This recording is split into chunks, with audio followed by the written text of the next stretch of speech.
Welcome back, everyone, to the North American Challengers League presented by Subway. I'm Mazel, I'm joined by Joshi, and we're getting into our second series of the day, FlyQuest Challengers versus AOE. FlyQuest made a statement yesterday, going undefeated and beating Maryville, the number 2. Now we'll see if they can continue that streak today, Joshi. Are you excited for this second one? I'm excited, but I think the biggest thing here is now that we have such a very clear top of the standings, every single win on the other half of the standings matters a lot. Now, it is worth noting that AOE still have more series left to play than almost every other team left in the league. They have 4 series left to play against FlyQuest Challengers, Cincinnati Fear, Wildcard, and Disguised. And they are currently right on the cusp with a lot of those teams where it's questionable who is going to fall down and is somebody unexpected going to end up having to play in the promotion tournament. Yeah, and you got to see a look at the schedule ahead of us as well, but now we're taking a look at those standings. As you see, Mirage Alliance, unfortunately, falling down yet again this last game that we just saw. DSG right behind them, but still have another game to play as well. 2 more games for Mirage Alliance, but we're back looking at those other 2, AOE and FlyQuest. Let's take a look at FlyQuest as a whole, because I do think it's interesting to me when you see this team. They grabbed a ton of the biggest pieces that were in our league last year, and players that were either in LCS or were going to be in LCS, and they're dominating. Who would have thunk it? Weird. Also, they have 4 different jerseys that are not FlyQuest I love every time I see this graphic. I'm like, doesn't matter where they came from. They're all here now. It's very funny, but as it comes through, it is everybody had this roster as one of the top teams. The biggest question mark was how good is Quad going to be, and Quad is arguably the best player in the league right now. He is looking fantastic almost every single time, and he pairs up super well with Shaden. And I know Surdy has had some really strong words on how effectively Quad not only plays the game, but also communicates in the game. Yeah, and I think core pieces to that, yes, Surdy has also been doing really good. I know talking to him, he's always super confident, but he definitely feels like he's running the Western meta in top lane right now in the scrims, and that's all seeding down to other teams, but the brightest point for me has been Sajed. I think the addition of this guy, another man trying to take, I guess, fill the shoes of Masu, who's doing incredible things in the LCS now, paired up with Chime, somebody who was in the LCS and all rights probably should still be. He's very good. You get this duality of a veteran with a very new player who is making a giant splash for this FlyQuest roster. Yeah, on a roster with this many stars, it's hard to, stand out. And the fact that Chime and Sajed are, these players that you almost don't think of the first time is just, testament to how strong the rest of the roster is. Yeah. But they're going up against Area of Effect, who have had a bit of a rougher time so far. They are currently 2-3 in the standings, and this is a roster where I think a lot of these players were exciting for us coming into this, because there's a lot of players here who are looking to kind of make names for themselves, especially in Zamudo and Onat. And Rostar and Wixie and Breezy are players that we're still hoping to hit the highs that we've seen them hit before. I think O-Nation has gotten a little bit of more backing this year, as we've seen Onat really spread his play out from just being mages to a little bit more. But Zamudo has been, I feel like, the unsung king of this roster. The guy has the most solo kills in the league. He also has been incredible in the way they dictate the meta. And when I talk to a lot of players, when I'm filming content with players, I mentioned his name, oh my, I can't believe I forgot about Zamudo in conversation with some of the best top laners, because he has been pretty good. I do think the big spotlight for us, for me at least, is going to be the spot side of the match. I love Sajed, a little bit of an up-and-comer against Wixie, who has been on his revenge arc, I feel like, for the longest time. But for this Area of Effect roster, combining Wixie and Breezy, the famous duo, I feel like, that made a pretty big splash when they were together the first time around, coming back together again. And honestly, we've talked it up a little bit. I gotta say, I feel as though Wixie and Breezy have not been living up to my very high expectations of them, right? In 2023, I think it was spring 2023, was Breezy's best competitive split that we'd ever seen from him. And I remember serious discussions that this guy should be getting some looks from some LCS rosters. Whereas right now, it feels as though they're kind of being the weak link. They're losing lanes that they're not supposed to, both in player matchups and in champion matchups. And that's one of the big weaknesses that we will need to see from this team, because Rosethorn likes playing games around him. He likes having lanes play to him more than he likes playing to his lanes. And when one of your lanes is not able to provide that support, it very rapidly crumbles the way that this team wants to play the game. I still hold Rosethorn in such high regard of the way that he thinks about early jungle pathing, and it's outright. I think we haven't seen it as much this split from him, but I still hold him to that. Now we're going to be getting into game number 1 of this second best of 3. If you wanted more action, we got it for you. FlyQuest Challengers on the blue side, AOE on the red. We'll see if AOE can maybe make an upset of the year against the FlyQuest Challengers, who are steamrolling this entire league. Yeah, I mean, FlyQuest Challengers have only dropped a couple of games so far, and it's very tough to even get that first game. They've dropped one to Cincinnati Fear, Wildcard, and Maryville, right? And so now AOE, if they can even get a game here, I think it'll be a pretty big surprise to a lot of people, because I look across the different lanes and I don't see a single spot where I'm like, this is what AOE's immediate path to victory, right? It's just like, it feels where it's though. gonna happen. Yeah, and that's the thing. So it's not going to be any one player on AOE, likely. They're going to need a combination of things to come together at the right time. And I think being on the red side, part of the start is really going to come down to, can they find counter picks for Onet in the mid lane? Can they find ways to beat up on Quad? Because I remember the last time we saw Onet really take control of a game was going to Team Liquid Challengers when APA was on it, and he just solo killed APA 4 times that game. It's like, that can happen again. Insane. Yeah. Now we are already neck deep into the first phase of bans. We get that Orianna, the Callista, and the Jax banned away. It is also the Ashe and the Azir. So Quad, he actually is tied, if not the leader, for most kills in a single game, and it was on Azir. And we also got to see him pull it out yesterday. Pretty damn good itself. Rightfully banned away. We'll see what the final ban for AoE is going to end up being. Yep, it still is 15 kills against Disguise early on. It is the Twisted Fate. So Varus is the go-to pick here. Makes sense. Sajed will be playing that one into the bottom lane. And one of the reasons why we don't see Smolder as much is, as we were talking to Keel, you don't see, people don't feel as though Smolder's laning is quite as strong as it used to be, especially now that the W is a little bit weaker. And it was already a little bit tough into the Varus in the first place. So it is something that you can still play, but you just accept, hey, we're playing for later stages of the game, and that means we need to find bridges on the top half of the map in order to get yourself to that paradise. Yep. I like the Udyr here for Zamudo, though. Plain face, saying, Surdy, what you got? Let's see what you can cook up here. Without the TF, at least. I know I was talking earlier, Surdy, very adamant that he's the best TF in the West, is what he's told me. Wow. We did get the Karma, something that has been let through a lot of our games, but not picked. Interesting. Yeah, this champion has been dominating the Eastern meta, in particular in Korea. I've been seeing them they will drop everything that and Xin Zhao together. Yes, it's insane. It's a great combination. You just need that front line, and it is a really cool combo. And now we see the Karma coming through. Now this is a multiple flex. You can play it in the mid lane. You can play it in the top lane. You can also play it down in the support. You have lots of tools available with this. And now, we see a very powerful bot lane for Sajed and Chime, and they can really start taking the hurt early on. And oh my god! Sorry to bring you down to Darius. Let's go. I love it. Hey, there's a couple big picks into Udyr. I think this is one of them. And if played correctly, can absolutely dominate the map. We've even seen in the LPL, we've seen in LCK. I think it's been really interesting to see. And Surdy being confident is going to be willing to take that matchup 10 out of 10 every single time. We'll see what the answer is in the last pick of the first phase, at least for AoE. It is the Leona. So they're going to try to get some lockdown locked in. This is a historical counterpick to the Nautilus, right? The biggest reason why the Nautilus is still present and Leona is less common is just because Nautilus' ultimate is a point and click, whereas Leona's is a skill shot. So it is a pretty big difference there, but you just strictly out-damage Nautilus at every stage of the game in this matchup. And so now you are saying that Wix and Breeze are going to be trying to play aggressive in the bottom half of the map, whereas FlyQuest Challengers, by picking up this Darius, you can't just leave Darius to rot. If you end up getting something from Rosethorn that can really prey on this Darius up on the top side, it is a path to losing for FlyQuest. So I really want to see Shane pick something that can support the top half and kind of say, okay, bot lane, you know, we put ourselves in a bit of a tougher position, but we're blue side, we're not as easy to dive. It's okay. It's gonna be okay. We did get that Xin Zhao ban away from the Karma combo. I really like that heads up play from FlyQuest.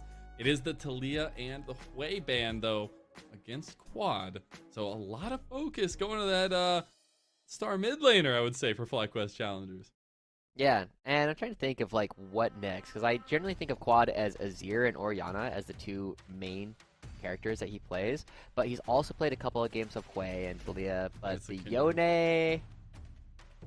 Oh yeah, the Kindred ban. I thought you said he just picked Kindred. I was like, huh? That would be. I know there are a couple. I know like there's a couple Kindred players that I know that would take it mid lane, but yeah, I mean with the Viego coming through, it's not quite the Xin Zhao, but it is very similar.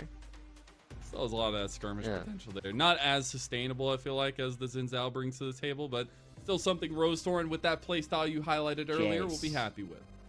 Yeah, I think this is Jace game coming through for Quad, right? Jace did get a couple of big buffs. In particular, he gets more mana in hammer form, and he also just gets more damage. Instead, going to be looking at this Cassiopeia. Okay, this works too, because you are just setting up a huge issue for the members of AOE. You can prevent Rostar from ulting. You will just massively out damage in the front to back. Trying to think if there's a single champion that AOE can pick here for Wixie. Like the classic Wixie pick is always like the Jinx, but Draven could do it. It has been rising, at least in pro play too, a lot more. But I don't know if that's a. I feel like that's a big boom or bust here against this comp. Yeah, especially Nautilus too. The Wukong is the lock-in for Shaden though. Another pick that we've seen sporadically. Yeah, it's okay. Like it's just not it creates some opportunities. Meta-defining as before. Yeah.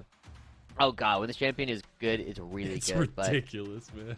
Yeah, I think they're having the same problems. Like, Smolder does win them fights later on in the game, but you need to be able to outdamage Cassiopeia and Varus at that point, and you need to still be in the lead, or you still need to be okay at that point of the game. And I worry that now you've given up a lot of laning power down the bottom side of the map. You have already lost the top lane, just kind of based on picks.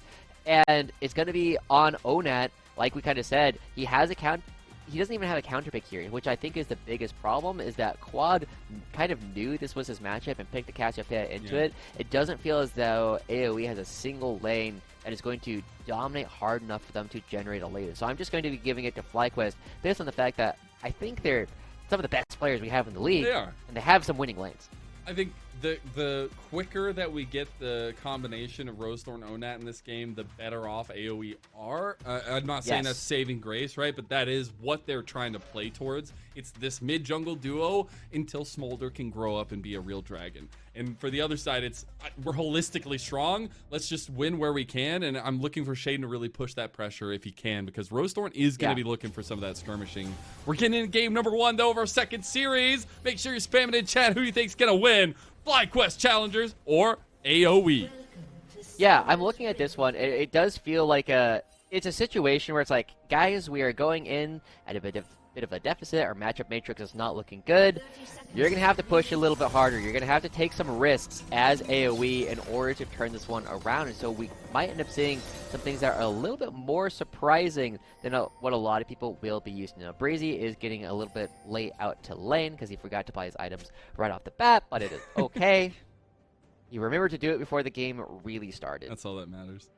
Remember, okay, I always think it's very funny when people are like, we need to push up when minions spawn. It's like, hey, we got to get minions spawning at like 30 seconds because we just sit around whole for 2 minutes and a half at the beginning. You're just hanging out. I guess longer than a minute and a half, honestly, but because I have to walk that way. But yeah, I think a conversation that I want to bring up, and we didn't really get to talk about it yesterday in the series for FlyQuest because of the magnitude that was the series. Yeah, and that, you know.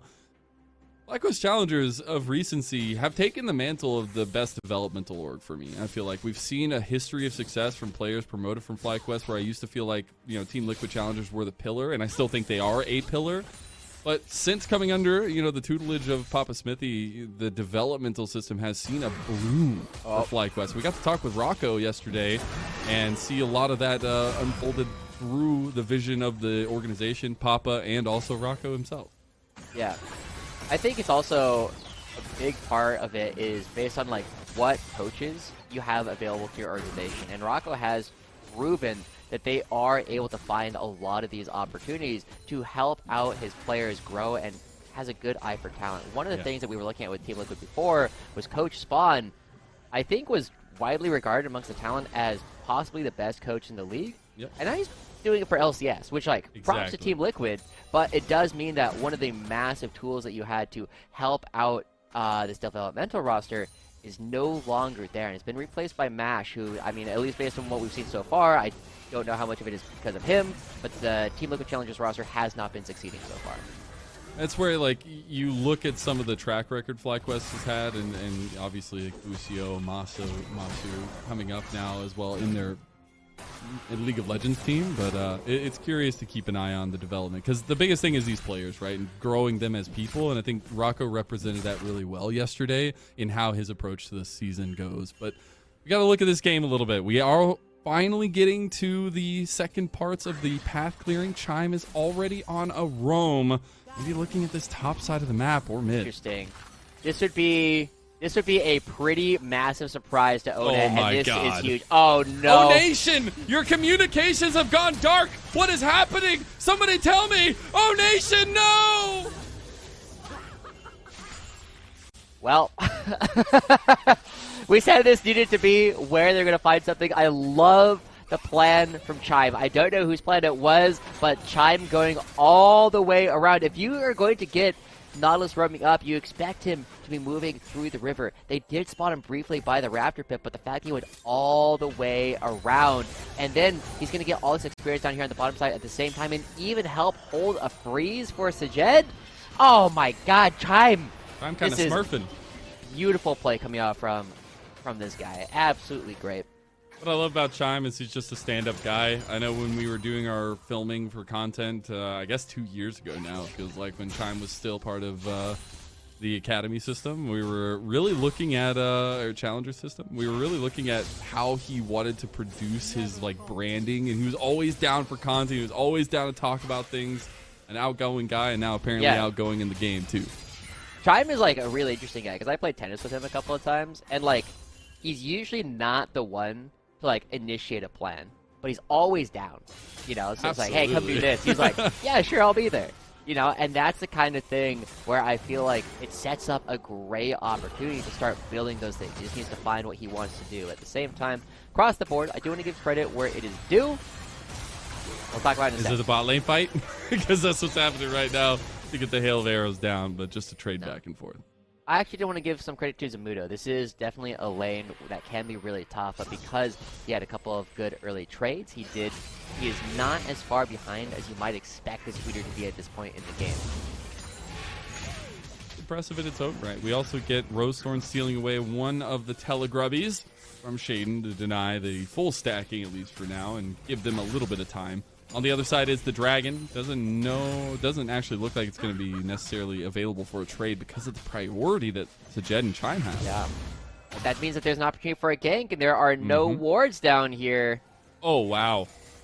Well, they might have missed a little bit of warding there. Communications again going a little dark, but Rosethorn trying to take advantage of it here. They should get Chime too. And there we go. Reset available. Dredge line coming through. Flash with the CC, with the stun, with all the CC chain. And everybody falling onto Sajed. And he goes down, but he does get Rosethorn back. All right, getting the one back. Breezy not taking the second turret shot there was huge. That would have been a 2-for-2 had it gone through, but really good play coming out from Rosethorn, getting the one grub, then immediately heading towards the bottom side of the map. People would probably think he's going towards the his own romp or something, but no. Another invented path, definitely making sure that they can punish some of the overextension coming through from FlyQuest Challengers bottom lane. Ooh, certainly going for the flash there. Interestingly enough, trying to get all 5 stacks in. Nice. Guillotine, bird, and there you go. That's how this goes. Look, I don't really blame Zamudo for not believing him there either, because when I saw Surdy flash in, I didn't believe Surdy either. So, like, that's just the kind of thing you need to do in these positions. And Surdy, getting that kill, still has the ghost, will be able to do it again next time he comes top lane. And that, for me, is the biggest thing. Surdy just knows, man. I mean, he's confident for a reason. he has been a massive part to FlyQuest's early advantages. I know talking to him yesterday before the series itself for Maryville, he was talking about some of the differences that he's taken in approach this year, right? It's not necessarily trying to be as much as focus on being a better teammate, but it's trying to figure out how to close games. Because this guy can always find leads, but we've seen a track record of there being some slip-ups later on. Yeah, I mean, he prides himself on being one of the best laners in not just the league, but all of NA. And, you know, he will just say, is like, yeah, when I was talking to him, I am the best laner in basically the LCS. Right, but it's the question of what do I always do after that, and one of the things that he said he's been talking about working on is taking more time to just say, like, if I do nothing here, it's good because my team is going to get something done, and recognizing when he doesn't need to take any risks, he doesn't need to be taking the maximum himself because he is going to be potentially giving up something that his team could benefit from for free. And it's crazy to think just less than a year ago, I guess, we were seeing some of these people in the finals for Challengers and it going to a crazy series itself. It's crazy how the world turns here, but we're looking back at this mid lane because Rosethorn's coming up from in the lane as Quad's going to push Onet out of the lane. Yeah. I mean, tough position, right? We know Quad is one of the best players in this league. He's the strongest laning mid for sure. He also is really good at team fighting. And apparently he's also a shot caller for the team. So one of the only things that, again, talking to Surdy, he was saying one of the only issues that he has had with Quad is sometimes, you know, because his English is still improving, he doesn't always know how to ask for what he wants in order to get it from the rest of the team. And so Surdy is able to help him communicate that. It's like, hey, what can we do for you? What do you need us to do in order to help you set up? And this is potentially a fantastic opportunity for them to do that.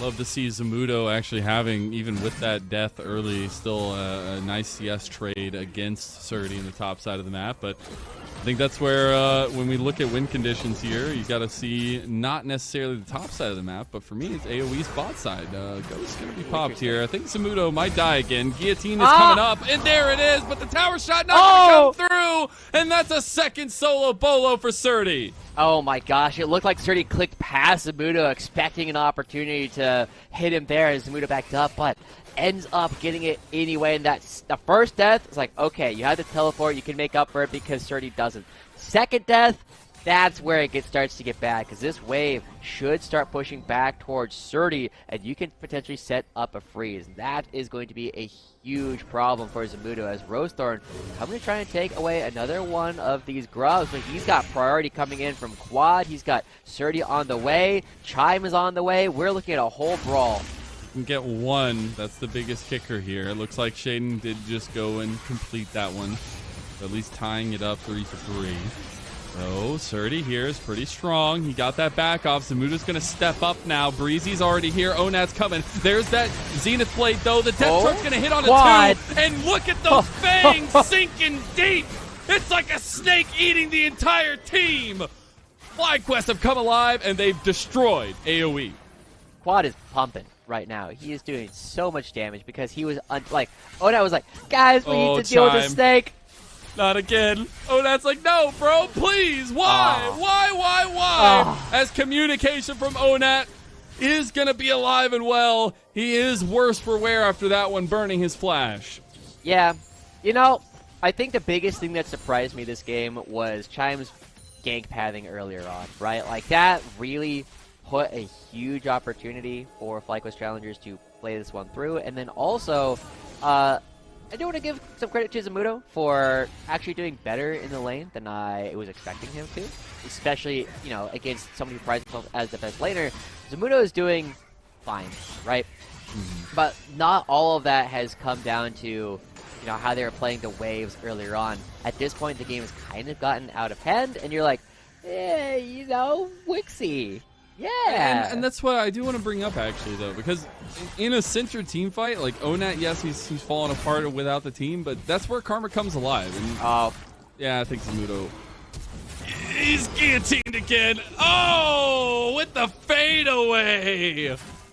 Dude, Zamudo had the most solo kills in the entire league. He was 11. He was above, like, one other. Surdy has gotten 3 within 12 minutes of this game. Yeah. Yeah. I don't know. This one is looking pretty over, at least for this game. I think we would be lying if we didn't expect FlyQuest Challengers to be pretty far ahead. Now I guess the big thing is how quickly and how cleanly can they end. Shy was like, I'm gonna flash for the ward. Let's see it. And yeah, it is unfortunate. A pretty big lead. If this was last series, I would say there's no way in hell that we're even close to being over. But this is FlyQuest Challengers we're talking about. A team that has stepped up above the rest here in an ACL. And ONAT is going to take a step down, back into the gray screen and go down.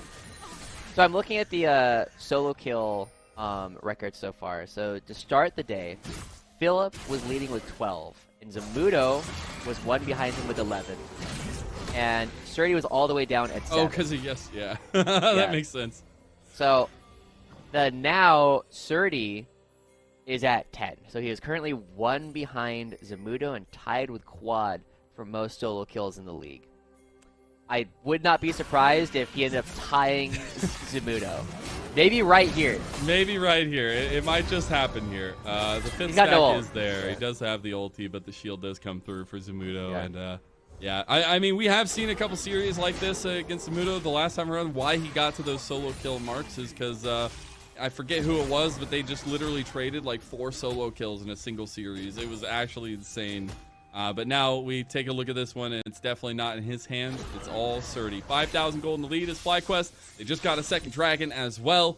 And I'd say the only thing for AOE is they have a little dragon that's trying to train its way up. Yeah. So one of the good things that we kind of touched on before, with the fact that AOE having more series left to play than most other teams, it's okay. Oh. Let's go. Got one. Stacks. They're training the dragon. Mom has come too, and they get Wixie the kill. Yay! He's got 66 stacks. Yeah, we'll check again at 20 minutes. maybe like 25. Yeah, I mean, at 20 minutes, I feel like that's a good idea of like when he will be hitting 225. It is much needed, but you should kind of expect to drop this series against the team that is currently winning. Their upcoming series up against Fear, Wildcard, and Disguise are much more winnable. They are very much in a similar position on the board, and they are trailing Wildcard by 1.5 games, or 1.5 series, and they are also trailing Cincinnati Fear by 1.5 series. The half meaning that they haven't played the same number of series. I learned that one from baseball. But it's just a spot where they can absolutely catch up to a lot of these teams. It's just a matter of making sure that they have the time to do it. Yeah. The toughest question, but time is starting to run a little bit thin here in the league as we get on to it. A couple weeks left in the regular season after this one.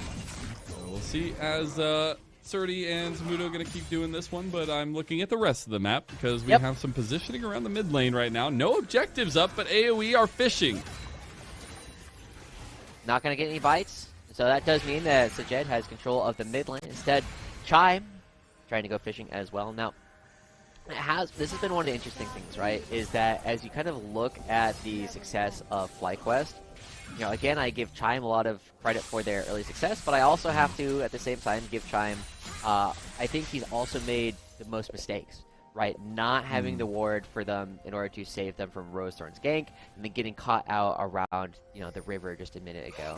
Whereas everybody else, it is one of those spots where I don't really have any complaints about anything that FlyQuest have done. It feels as though they've been playing, a near flawless game for what we should be expecting in Challengers League. There's also a second item complete for Quad there in the Seraph's Metamorphosis as well. They also get the outer tower. It'll be first turret of the game. The play is up here on the top side, but there's no Surdy. Answer the door. As TP's coming in. He had 2 items. He bought a Giant Spell. He's like, it's time to fight, guys. As the call is coming through from Quad, he wanted the angle, but didn't end up going for it. I was wondering what the play was coming out from FlyQuest Challengers, right? Because they saw that there is a bunch of people top lane. Rosethorn realized at the last second that was not the place he needed to go. TP coming in for ONAT, though. Maybe it can give some sustain to defend against this, but FlyQuest Challengers look to just be playing with their food. Yeah, and there's nowhere for AOE to go. The bottom lane turret having already fallen, and now Wixie just trying to stay safe, and that does mean that there's going to be more opportunity. Mom comes through to try and clear the way, but thank you, Mom. You know, thanks, Mom. But it's still a very tough position, even though they teleport Ona up towards the top side to try and prevent the dive. They are still going to lose the turret when all is said and done. That's going to be a 6,000 gold lead as we crest the 17-minute mark. Big leads abound for FlyQuest Challengers, not only in the kill differential, but also the CS differential. Top lane not as far apart as maybe we would expect it with all the kills going down, but it's truly mid lane and bot that are starting to get a little worrisome there. And giving Quad and Sajed some resources is pretty beneficiary to FlyQuest Challengers' goals. Yeah. All right, Chris, question for you, Lennon. Okay. What happens if you finish a call and buy a second one? Great question. Never had that answered. I don't think so in my brain. Oh, Surdy gets knocked back and I have to flash out. AOE actually feeling pretty confident now to move on to Chime. Does get some stacks over to Wixie. The Rift Herald charge in top side. A bounty awaiting the kings of AOE. Yeah, I mean, you need to take some of these risks in order to make these plays happen, but you're giving up position in the mid lane. You're giving up position for the Dragon. So you get some goal, but it's not without cost, as FlyQuest Challengers will be able to combat them right on back. And ultimately, the gold kind of remained in a similar position, but they get a couple of summoner spells as their biggest win. The reason why I ask is I actually do wonder, like, if there's ever a game where you could stack a second coal, what if this you might just be buy the one 5 to do it. coals? You definitely can't do them then at they the all same go time. at the same time. You get a No, ton of you gold. can only do one at a time. Well, for sure. You know, Riot, let's talk about that. If You know, we coals, can get through this. Yeah. It would be hilarious, though. But I do wonder. It'd be curious to think about it a little bit. And I do wonder if Sajed could just build a second coal. You know? Sell this one, buy it again, and just be like, yeah, the rest of my map is doing so well, I can commit to accelerating the rest of my build even faster by doing that. So, as we start going through this one, it is FlyQuest Challengers. I mean, they have such a big lead across the board. So I Googled it, because I had never known this question Okay. before. Apparently, you cannot get the stacks completed a second time. The stacks only happen once. Okay. I don't know if that's true. That's just what Google's telling me. Yeah. So you never know. But now we got AOE telling me something else, and I Okay. think I'm hearing an invade? Ooh. Oh, no. Oh, okay. Whew. Yeah, I mean, it's just really scary everywhere across the board at this point. You know, Surdy can win some 1v2s, especially if it's into, like, Diego and the Udyr. You're going to see the Baron popping out. Which one is it? Ah, it's the one. Yeah, I really don't like the hand. I'm going to be honest. It's just... Yeah, it's just kind of creepy. But either way, FlyQuest just hanging out up here. They're just constantly poking and prodding. You don't need to zoom in on them. Yeah, you do. Thank you, Kai. Shout out to our observers. Sajed just completed a Gwynsu's. That's you know, something that happened here. Oh, it's 20 minutes. Let's get our smolder check. Check in. How much is it? 120. Oh. I told you. I literally called it. I saw him at 70 at like 12 minutes. I was like, there's no way. It's going to be another 5 minutes, no doubt, to even get there. So that means that FlyQuest have about a 10-minute like window here where they are still just in control of the entire map. One of the best ways to accelerate that is to go for the Baron and setting up, and this has been something that FlyQuest has done mostly pretty well. The one thing, my only real criticism of FlyQuest as a team is they are not very good at using flank angles. Right, like you don't see the flangles coming out very often. You don't see Shaden or Chime very often. Like, you're hitting the Baron, and then one of them will be sitting off in a bush off in a spot that's like, you know, not just with the team. And that is like my one major criticism that I have of FlyQuest as a team, where I think they could be getting objectives a little bit more efficiently if they were to do that. But you just pick people off, it doesn't matter. Ooh, Rosethorn just got all the distance away for that depth charge. He does make it on the other side of the wall. He is safe, at least. Zamudo's waiting. Okay, Surdy. That is a greedy back from Surdy. Does have the ghost pop, but yeah, I think Zamudo realizes as soon as Wixie turns around, he ain't got that one because they're on to the Baron. Yeah, this is a really tough position because Surdy is zooming right on back as he's got the fling. They're going in. Oh, no. Mom comes across. Is it enough to make the difference? Look at Surdy. He's literally just playing with their backline right now. And FlyQuest, it's play with your food moment. It's like two lions ripping apart a carcass as AOE are gone. Oh, man. I mean, I actually love that from Surdy. Even though Quad and Sajed are the ones who get all the gold and all the cool things coming out because of that. Surdy's sitting here and saying, if you ever commit to hitting my front line, I'm going to rip you to shreds. He knows he can't go in by himself because he will get focused down and die. But as soon as people start running out, that's his opportunity to come in. Quad flashing forward, Shade doing a good job, and Sajed just like free firing. That was one of the cleanest, most cerebral fights I've seen in Challengers League to date. And I have to give credit to all the players for making it happen. FlyQuest Challengers heads and above every other team in the league so far, and they are looking to make more plays. Hey, commit to the bid as a team, and you come out big. O Nation will go dark once again, and Shaden goes on a killing spree. Yeah, super tough position. They lose control of the mid lane as well at the same time, meaning FlyQuest will get another structure. Surdy, I mean, with the demolish, he takes it down relatively quickly. The Baron buff in multiple lanes. Zamudo will not be able to have much of an impact there at all. You know, he can clear out the wave, but with all these Baron buff minions coming through, it is just a matter of time before all of these fall. Yeah, I mean, they're over 10,000 gold in lead, and my goodness, what a stark contrast to our first series of the day. Literally night and day so far, as FlyQuest Challenge will take down another tier 2. And now they're looking to overextend a little bit as Shaden. That's Mom coming down, and Shaden getting in some trouble. Doing up just getting the kill back, and Shaden makes it out. Surdy's got a double. Give him the penta. Do they want it? We just got our first one of the season last night. Let's see if they can do it again. Yeah, I mean, FlyQuest, they're coming through. We do know that Wixie got a lot of Dragon training stacks, so that's cool. Is it enough, though? And is it in time? As the lollipop is not one so sweet here, as AOE will be soured as the dragon goes down. That's soul over to FlyQuest. You got to feel for Ona on that one. You know, he dies, he respawns, he tries to defend his base, dies again, and now he's waiting as another dragon. As the Hextech Soul, 24.5 minutes into the game, will be going over towards FlyQuest as well. Just total domination across the board, and what can we say? This is the only S-tier team we have in the league, and we will see what they can do with the rest of it.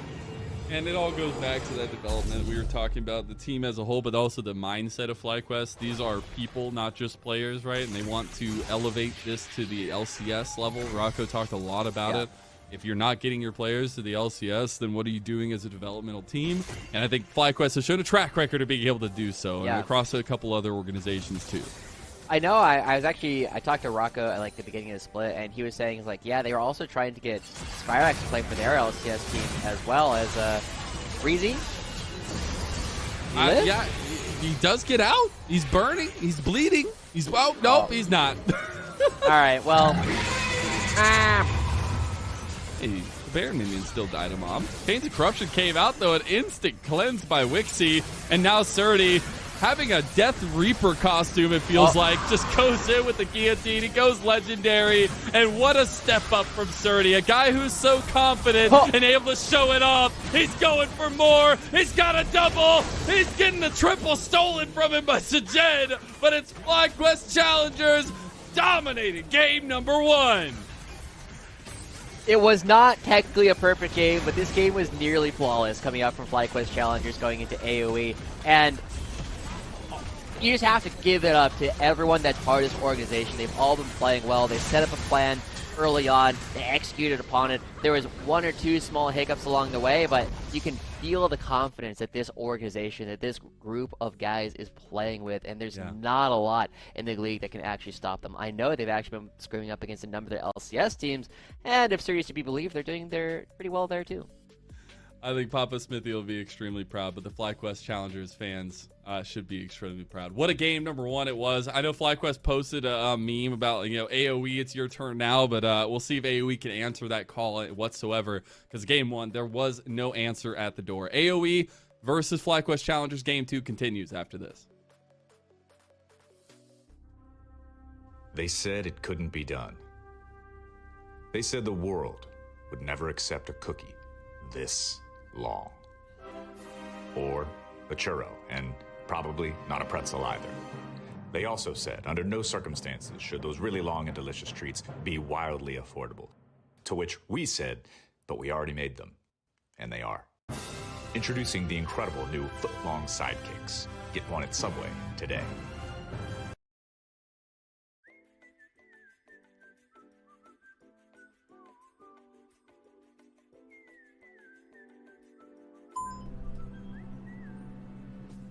Everybody in Twitch chat. Look at the camera. This is the guy. This is the guy making the run to the LCS, to the LCS Challengers League. Round of applause for Scary Jerry. Shout out Collegiate. We're coming for everybody. We're gonna win. Also, Shogo's been in the Twitch chat of every match that we've had, so shout out to him. He's our biggest fan. Nice. Can't wait to take St. Thomas out in the finals. Kind of going back to the Lucian item here in the bot side. This sets up really nice for Lucian's ultimate because the support item he'll grab is the damage amp. So you throw down that auto, you know, you get the slow, you pump your ult. Oh boy. Flash doesn't matter if you die, and Wixie gets pierced through the heart. Victory in your first series of the split. It's a little bit of a top kingdom, huh? Oh yeah, definitely. I mean, he was completely gapped both games.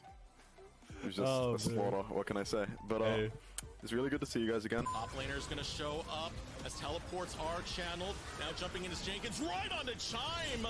Bleeds him down so damn quickly. Quad is here. And a double kill as the sword slices down from Surdy. I want to go to you as an individual, as we do see the Grim Reaper running around behind you. Thank you, Shochi, for being the mascot for the team. Still clumped up. They haven't gone down yet. Shochi's just free firing. Jumps in. Over the knockup from Niles. No knockup combo for Spyrax to look for, and he even goes down. Shochi with a double kill, making a triple kill. Reset City versus Supernova's mid laner. Quadra kill to Shochi, and they will ace Maryville. There is a reason that I said it's going to be a Shochi specialty game. The future of the LCS starts right after the LCS. Welcome to Challengers League.